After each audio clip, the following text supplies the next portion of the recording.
Bonjour à tous, bonjour Tania. Bonjour Ixon, Contente d'être ici? absolument ravi. Moi aussi. Eh bien, j'espère que tous les francophones du monde entier qui nous écoutent et qui nous regardent actuellement sont tout aussi ravis d'être là.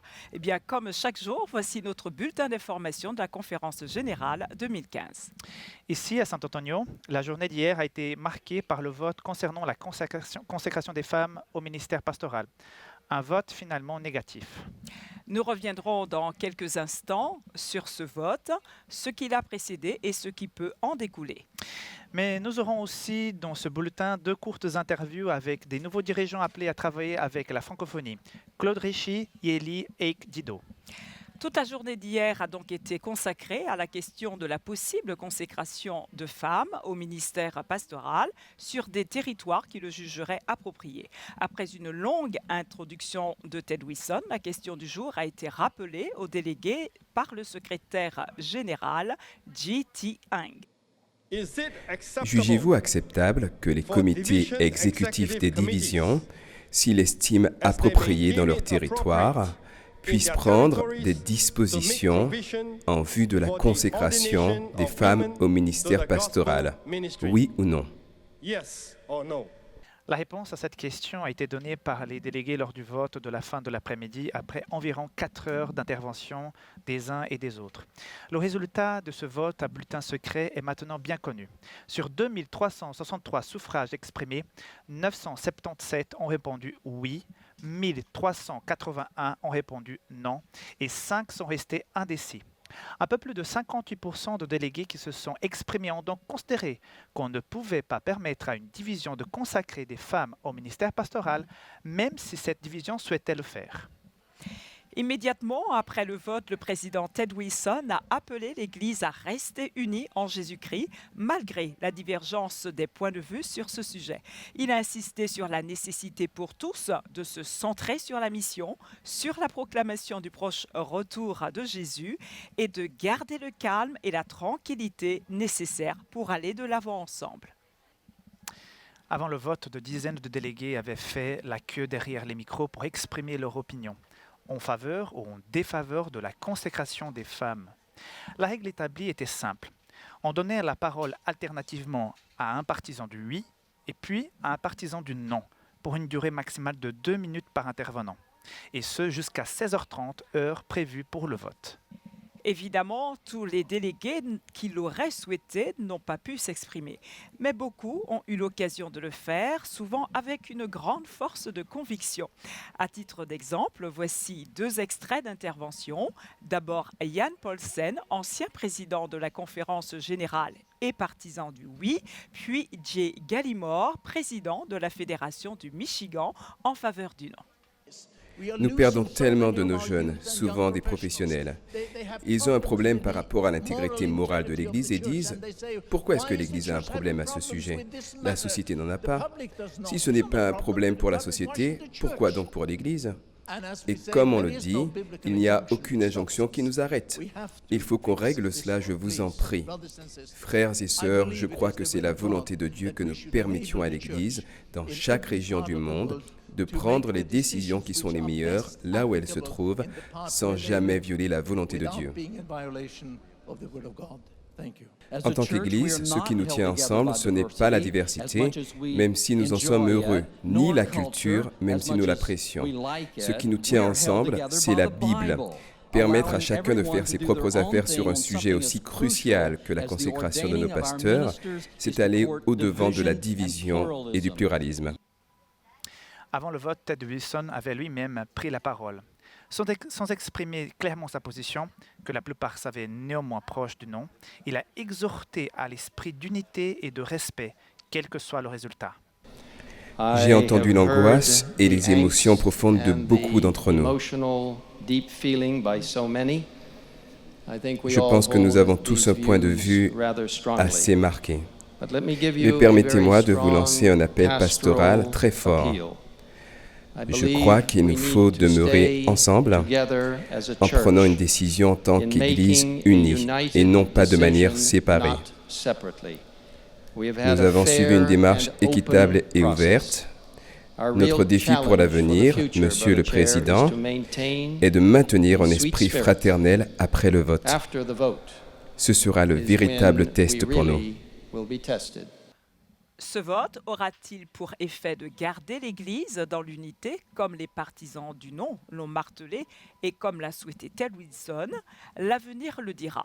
On peut souhaiter que l'esprit de prière, de retenue et de respect que le président de séance Michael Ryan a tenté d'insuffler durant toute la journée d'hier continue à prévaloir.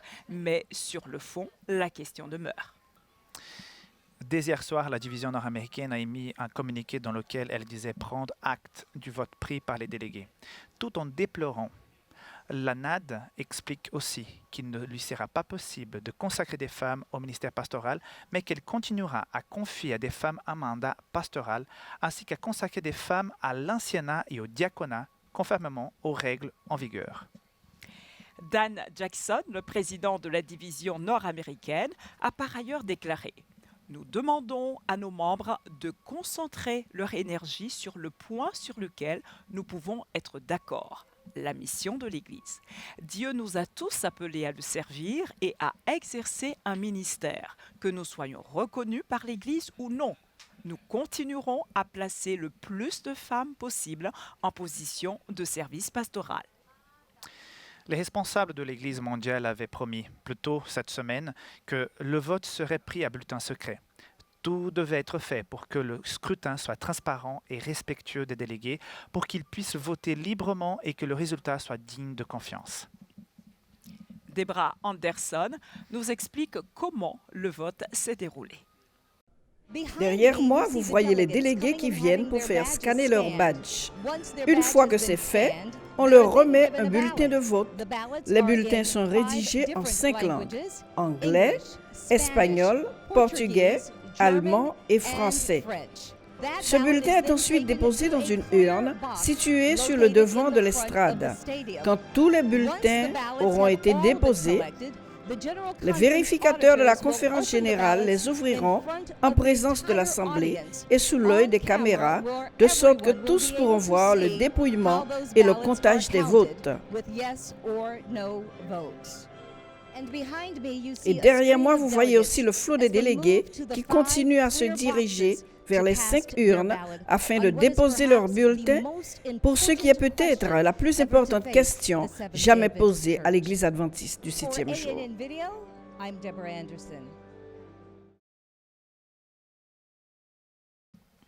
Du côté de la francophonie, cette 60e session de la conférence générale aura sans aucun doute été profitable, ne serait-ce que par l'occasion de se rencontrer et de collaborer par exemple dans la réalisation de ce bulletin quotidien d'information.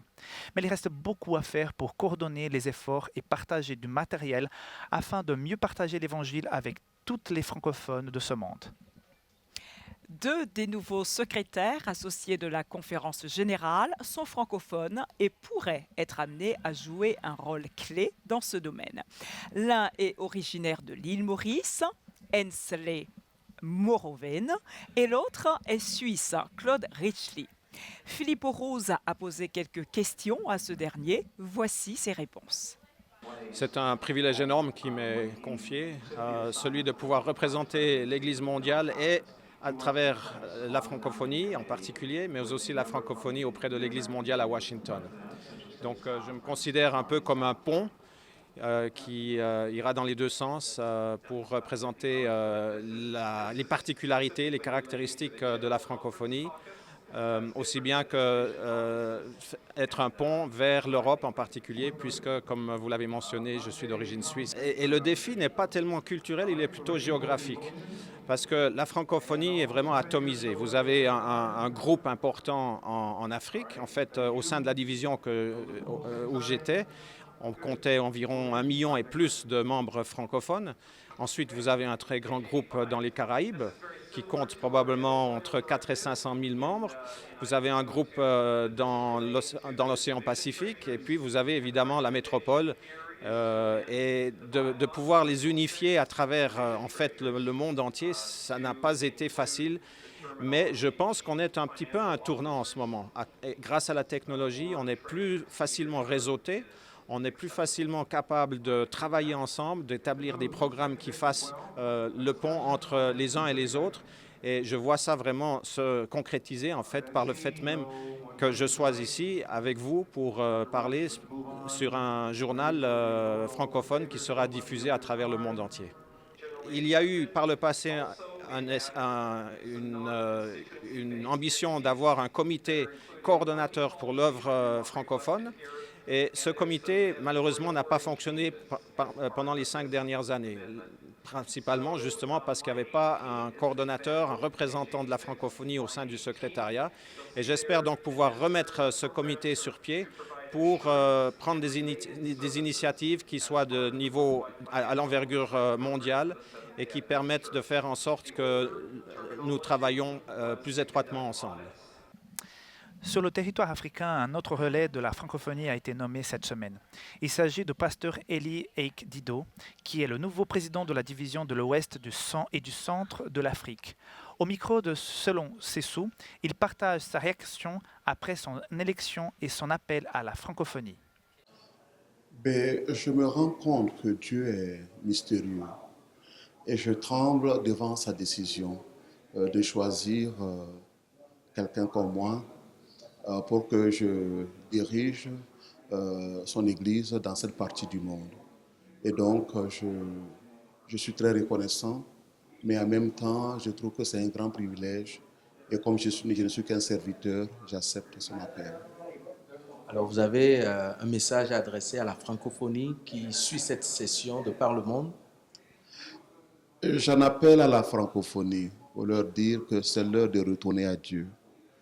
Parce que cette session nous a adjoint à penser à l'importance du Saint-Esprit et aussi à penser surtout au retour en gloire de notre Seigneur Jésus. Et donc, c'est dans la mesure que nous retournons complètement à Dieu. Nous sommes libérés de notre égoïsme et que nous faisons face à la mission, que Dieu, lui, il va opérer ce qu'il a à faire. Évidemment, c'est son affaire, mais c'est aussi un privilège que lui nous a joints à être impliqués dans la mission. Vraiment, que la francophonie puisse penser, le monde n'a plus rien à nous offrir, nous devons nous consacrer et retourner complètement à Dieu. Ça, c'est mon appel, et le plus pressant d'ailleurs. Et pour terminer ce journal, nous tenons à saluer particulièrement tous nos amis de la francophonie qui font partie de l'Afrique de l'Ouest et du Centre. Que Dieu continue à vous bénir tous. Nous vous retrouvons demain pour un nouveau bulletin d'information en français et pour l'avant-dernière journée de cette session de la conférence générale. Merci de rester en communion, de pensée et de prière avec nous. À tout bientôt. Au revoir. Au revoir.